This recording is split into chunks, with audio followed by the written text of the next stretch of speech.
Assalamualaikum warahmatullahi wabarakatuh. Perkenalkan, saya Diva Tiravanti dengan NIM H54012211045. Pada kesempatan kali ini, saya akan mendemonstrasikan uji VAR menggunakan RStudio. Nah, di sini teman-teman bisa memasukkan datanya terlebih dahulu di bagian file, kemudian import dataset from Excel. Nah, teman-teman bisa langsung browse aja datanya. Kemudian masukkan data teman-teman. Nah, di sini untuk mempermudah, aku masukkan namanya itu data aja. Kemudian klik import. Oke. Nah, di sini nanti datanya akan muncul, yaitu ada data dari GDP, inflasi, dan juga pengangguran. Nah, kalau sudah dimasukkan, kita akan masukkan R-script-nya. Di sini aku udah memasukkan R-script-nya. Kalau teman-teman belum, bisa langsung ke sebelah kiri, kemudian klik R-script. Oke, setelahnya, sebelum kita melakukan uji VAR, kita harus mendownload package terlebih dahulu. Nah, di mana package ini bisa teman-teman install apabila belum tersedia di bagian package dan install. Apabila sudah, bisa langsung teman-teman centang aja atau langsung di run aja teman-teman. Oke, setelahnya kita akan mengimport datanya ke data time series, di mana datanya itu dimulai dari tahun 2017 dengan frekuensi 12 bulan. Nah, kalau sudah seperti ini, itu datanya sudah terbaca oleh RStudio dan di sini biasanya sudah terlihat ya teman-teman. Selanjutnya kita akan melihat visualisasi data atau plot datanya. Kita lihat plot datanya.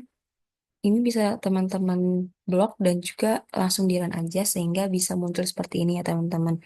Nah, dapat kita lihat GDP itu mengalami kenaik penurunan secara tajam di awal dan kemudian dia melandai pelan-pelan. Sedangkan dengan nilai inflasi, dia itu mengalami kenaikan di awal, namun setelahnya dia itu mengalami penurunan. Sedangkan pengangguran, dia dari awal itu sudah mengalami penurunan secara drastis. Nah, bisa saja karena faktor lapangan pekerjaan. Nah, kemudian kita lanjut ke uji stasionaritas. Oke, kita cek satu-satu, kita run.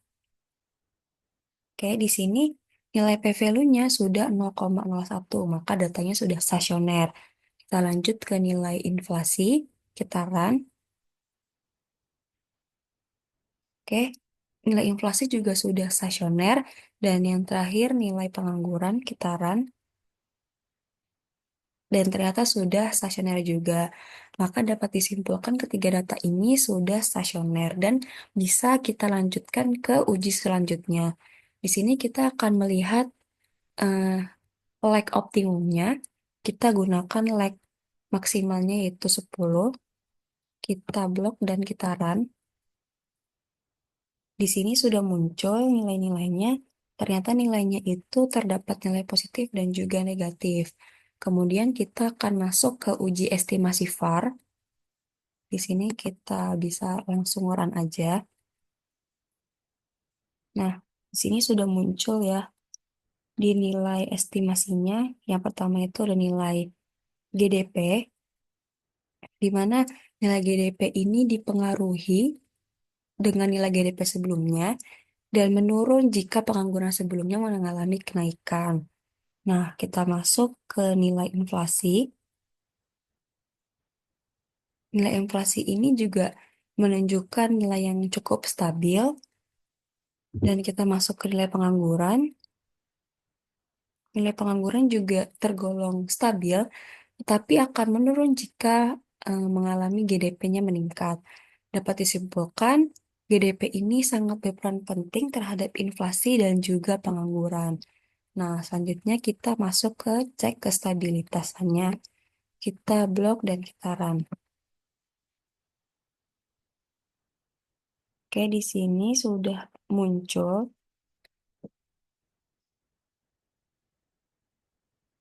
Nah, di sini nilainya itu 0,957.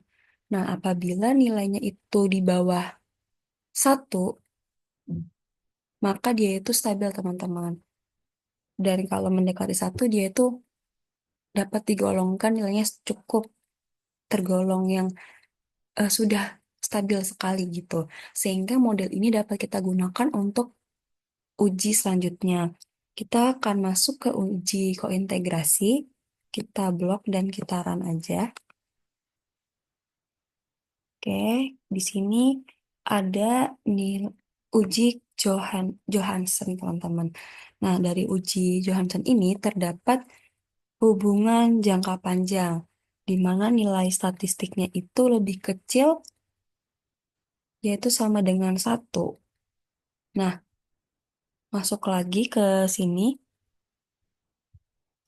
apabila nilainya itu, eh, maaf teman-teman, kita lihat terlebih dahulu. Oke, nah di sini ternyata nilainya itu lebih besar dari nilai kritisnya, yaitu 5%. Walaupun nilainya, walaupun nilai variabelnya cukup kurang stabil, tetapi mereka itu sama-sama bergerak dalam jangka panjang. Selanjutnya kita bisa langsung masuk ke uji model VAR kembali. Kita run. Di sini sudah muncul R square-nya, di mana dia 0,9. Kita naik dulu ya teman-teman. Oke, di sini dari sini. Di sini nilai rootnya itu 0,97. Terus kita lihat nilai GDP-nya. Kemudian nilai inflasinya. Dan yang terakhir itu nilai penganggurannya. Nah, di sini dapat disimpulkan bahwa GDP itu secara konsisten, yaitu signifikan terhadap inflasi dan juga pengangguran. Dan terdapat efek kuat pada model. Kemudian kita lihat kembali di nilai R square-nya. Di sini nilai R square-nya tuh 0,9. Nah, itu tuh tergolong baik ya teman-teman. Kemudian kita lanjut aja masuk ke uji autokorelasi. Di sini nilai p-value-nya itu 0,2.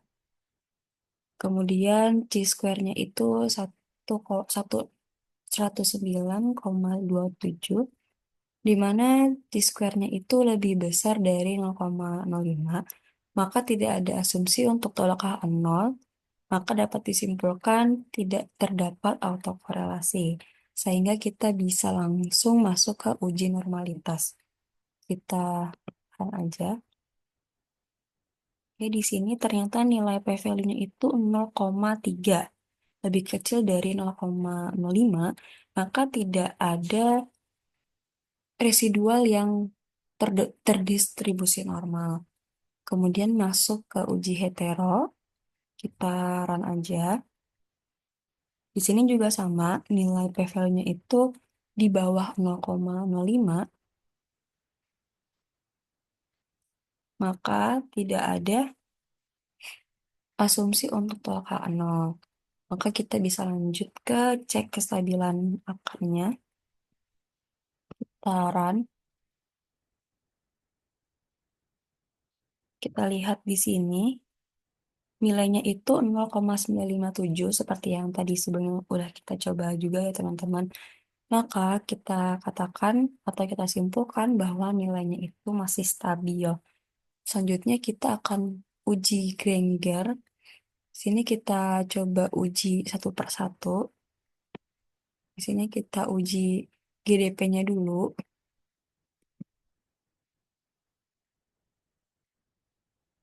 Nah, di sini ternyata p-value-nya tuh 0,5, di mana dapat disimpulkan GDP itu mempengaruhi secara dinamis terhadap pengangguran dan juga inflasi.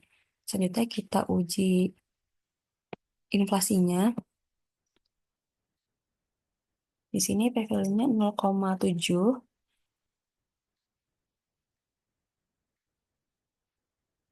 di mana inflasi ini juga mempengaruhi pengangguran, tapi di masa mendatang, teman-teman.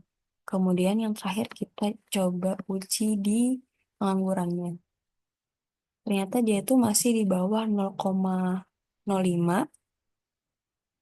maka dapat kita simpulkan pengangguran itu gagal tolak H0, maka tidak terdapat hubungan secara simultan. Nah, kemudian kita masuk ke analisis IRF. Kita blok, kita run. Kita lihat di sebelah sini. Oke, sudah muncul. Kita lihat garis titik-titik merahnya, ya, teman-teman, di mana dapat kita simpulkan IRF dari GDP itu, respon GDP-nya itu negatif, tetapi dia sedikit melemah karena adanya guncangan. Kemudian nilai inflasinya itu positif dan meningkat di beberapa periode, sedangkan nilai penganggurannya itu bernilai negatif karena terdapat GDP yang meningkat secara tiba-tiba. Kemudian kita masuk ke uji IRF di inflasi, kita run. Oke, di sini sudah muncul. Nilainya itu ternyata tidak terlalu berbeda dari sebelumnya, namun GDP-nya itu cukup meningkat tetapi kecil ya teman-teman. Dan yang terakhir kita lihat di bagian IRF pengangguran, kita run. Oke, sudah muncul. Dia ini ternyata mengalami penurunan sehingga dapat dikatakan dia itu berdampak negatif dan terdapat efek jangka pendek. Nah, yang terakhir bisa kita forecast errornya, kita run. Oke, mungkin nilai-nilai dari GDP, inflasi, dan employee-nya seperti ini ya teman-teman. Mungkin sekian penjelasan VAR dari saya. Kurang lebihnya mohon maaf. Assalamualaikum warahmatullahi wabarakatuh.